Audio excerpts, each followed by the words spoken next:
kenal Bapak Ibu saudara-saudara teman-teman setanah air. Nama saya Trevino Pakasi. Saya seorang dokter keluarga berpraktek umum di Kabupaten Bogor. Bapak Ibu sekalian, saya dalam beberapa menit ke depan ingin membagikan tips bagaimana kita menghadapi COVID-19 ini. Tentu COVID-19 bukan hal yang baru, sudah sangat tenar, terkenal di mana-mana. Belum pernah Bapak Ibu pasti dengar, pasti sudah sering mendengarnya, dan itu sudah sejak beberapa minggu lalu dijadikan atau dianggap oleh WHO sebagai pandemi dunia. Pandemi itu apa? Pandemi itu adalah suatu wabah yang sudah melanda di 5 benua. Nah, pandemi sebenarnya membuat kita seolah-olah jadi takut. Kadang-kadang kita menjadi overreacting sehingga melakukan tindakan-tindakan yang sebenarnya tidak terlalu perlu. Padahal pandemi dunia itu bukan pertama-tama COVID-19 ini. Sudah ada beberapa pandemi sebelumnya. Contohnya yang sama disebabkan oleh coronavirus, misalnya adalah SARS tahun 2003 dan juga MERS-CoV tahun 2012.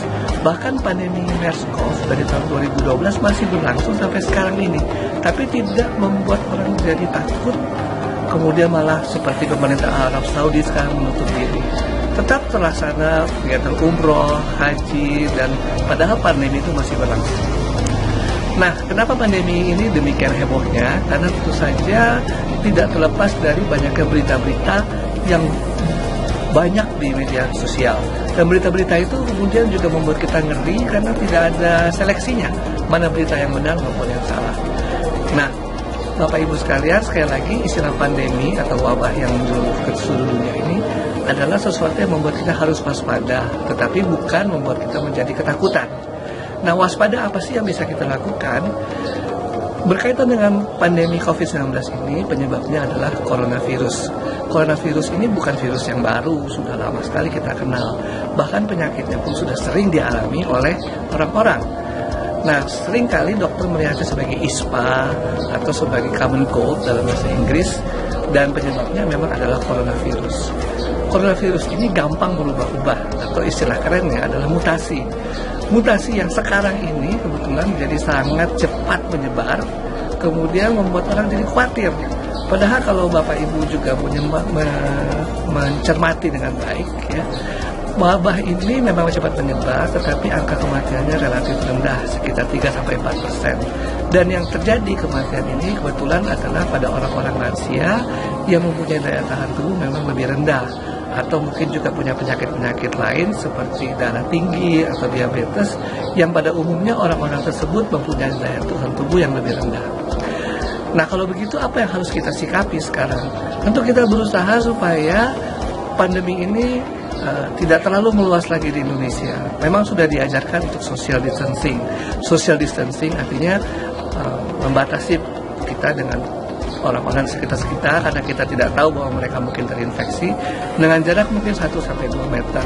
Tapi lebih jauh lagi mungkin membatasi pertemuan-pertemuan, membatasi kegiatan-kegiatan yang sehingga orang dengan bekerja di rumah tidak terpajan coronavirus melalui kendaraan umum misalnya. Lalu yang kedua, apa yang diajarkan pada kita adalah hidup yang bersih. Hidup yang bersih bisa dilakukan oleh semua orang. Orang tidak perlu khawatir dengan habisnya hand sanitizer. Kenapa? Karena orang bisa cuci tangan. Dengan cuci tangan kita sudah melarutkan si coronavirus yang mungkin menempel di tangan kita. Cuci tangan yang sering, bersih, dan benar itu sudah membantu untuk melarutkan, membuang coronavirus yang mungkin menempel di tangan kita, di kulit kita. Kemudian apa yang kita lakukan lagi? Kita menjaga jangan terlalu sering menyentuh hidung, mata, mulut. Itu sudah sering diajarkan. Mengapa? Karena coronavirus juga mudah menempel ketika kita tangan yang tercemar dalam tangan kita menempelkannya itu ke hidung atau ke mata atau ke bagian mulut kita. Nah, itu adalah hal-hal praktek hygiene yang bisa kita lakukan setiap hari, asal kita terus sering melatih dan sering melatih, sehingga lama-lama kita terbiasa untuk hidup bersih. Lalu yang lain apa? Tentu tempat-tempat yang mungkin tercemar, misalnya lantai, pegangan pintu, tempat kerja kita, tempat bermain yang bisa tercemar oleh coronavirus, kemudian dipegang oleh orang lain yang belum terinfeksi, nah itu bisa dilakukan desinfektan. Desinfektan juga banyak, tidak hanya satu-satunya merek A atau merek B, banyak hal-hal yang bisa kita gunakan juga sebagai desinfektan. Bahkan pemutih baju pun bisa kita gunakan sebagai desinfektan. Itu merupakan praktek yang sering dilakukan di klinik, yaitu untuk membersihkan alat-alat menggunakan pembersih pakaian. Nah, itu adalah dua hal yang kita lakukan untuk lingkungan kita. Bagaimana dengan diri kita sendiri, terutama juga mungkin orang-orang tua yang sudah menurun daya tahan tubuhnya. Mereka bisa melatih, mentraining sel-sel yang kemudian tugasnya adalah untuk memerangi virus-virus ini. Sel ini yang paling terkenal atau yang paling canggih namanya natural killer cell. Natural killer cell ini diproduksi oleh sumsum tulang belakang dan kemudian beredar ke seluruh tubuh. Beredar seluruh tubuh, dan sebelum dia beredar seluruh tubuh, dia harus dilatih atau di-training. Trainingnya di mana? Trainingnya adalah di usus. Kenapa usus? Karena usus merupakan tempat yang penuh dengan berbagai macam bibit penyakit. Kita makan, kita dari mana-mana, kita kadang-kadang mungkin mulutnya juga tidak bersih, ada yang mungkin beberapa jam tidak sikat gigi dan sebagainya. Itu juga merupakan sumber bibit-bibit penyakit yang kemudian ditelan ada di dalam usus, sehingga kemudian mereka menjadi sparring partner bagi natural killer cell ini. Nah, apalagi yang bisa menjadi sparring partner?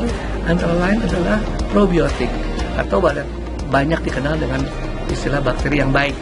Bakteri yang baik ini bisa menjadi sparring partner bagi natural killer cell muda ini, sehingga dia menjadi tentara yang terlatih. Demikian mungkin tips yang bisa saya sampaikan berkaitan dengan COVID-19 ini. Semoga tetap sehat selalu dan kita mempertahankan kesehatan kita. Terima kasih.